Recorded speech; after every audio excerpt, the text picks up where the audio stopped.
So I want to talk a little bit about an online interaction that I had that made me think about edgy humor and the benefit of the doubt. So to give some context for the story, I was on a subreddit for a streamer that I like, and a post from 5 or so years ago came up where iDubbbz, referenced him. iDubbbz, if you don't know, is a YouTuber who is like pretty popular. He like calls out people, is pretty irreverent. He doesn't care. He doesn't, follow traditional humor. He pushes the boundaries, and a lot of the times what that boundary pushing looks like is saying slurs as punchlines and using gayness and blackness and things like that as the butt of the joke. So that's a little bit about iDubbbz. I think you can tell how I feel about him. So people were saying, oh, you should come on the stream, iDubbbz and whatever crossover, that'd be so great. And one person posted on there, well, iDubbbz is a racist and a homophobe, or iDubbbz is racist and homophobic, and I don't think he would be a good fit. And that got a shit ton of downvotes. And this is, a pretty apolitical, but not like apolitical centrist, aka right-wing situation. This is more like a liberal affect, just not really talking about it. So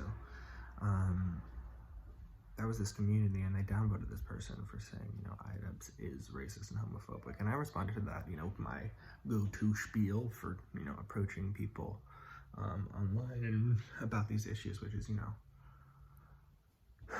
I don't have an opinion either way, really, about him as a dude. I think it's easier to say, like, instead of saying he is racist and homophobic, you can say, like, he did this thing, which has this impact. Like, he has done racist things, he has done homophobic things, and that it matters, that has an impact, because I think when you attack, say they are homophobic or they are a homophobe, for example, that's, people see that as an attack on someone they respect and their personality, so they may be, jump to being defensive and aren't super thoughtful and don't take the time to think it out and be like, yeah, well, I guess, that is, we're saying I'm gay as the butt of the joke, and that, I guess that is, I should interrogate why that's funny. No, they don't think that. They're like, oh, you're attacking the character of person that I like and respect, so I'm gonna be angry and stick to my guns.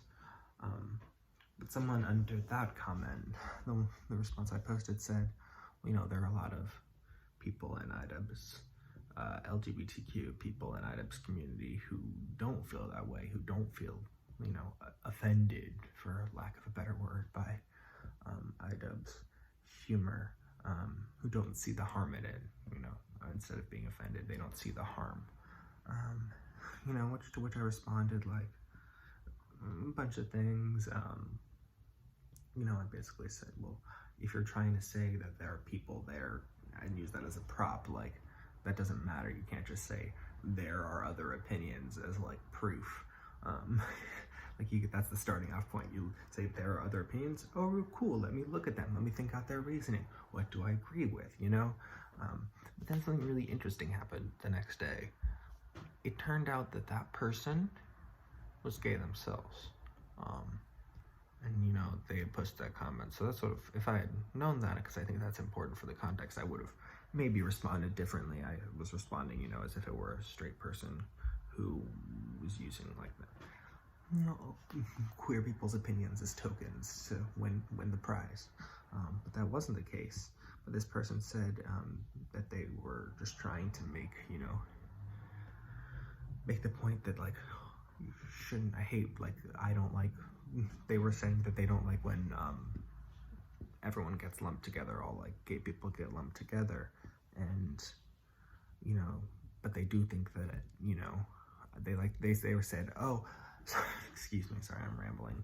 They said, well, I like to make fun of straight people, and I think you should be able to give it as good as you take it. And that's something I agree with about, like, hair color or like something to do with someone's personality. But when it comes to the serious topics, I think it's iffy, but you can do that within the context of a friendship and a person, you know, in a non-target group and a target group. But I think that's really context dependent, and the person really needs to be aware of each other's boundaries and respect the other people. You know, you have to have that understanding to even begin to think of delving into that kind of edgy humor, because, you know, there is a difference there. You're not just, you know, giving it and taking it equally. Like, jokes that attack, marginalize, or jokes that use marginalized people as the punchline perpetuate stereotypes against those marginalized people.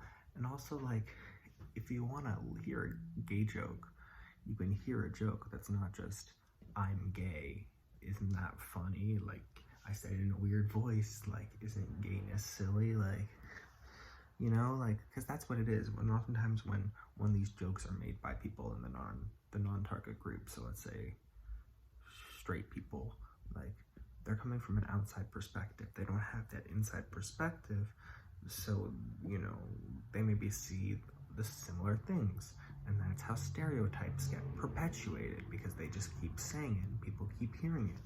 I think if you want to hear a gay joke for whatever reason, not that I ever cruise in for, oh, I'm really in the mood for a gay joke this morning, but, you know, if I ever were, I would look for one being told by a gay person, because I think that's more interesting.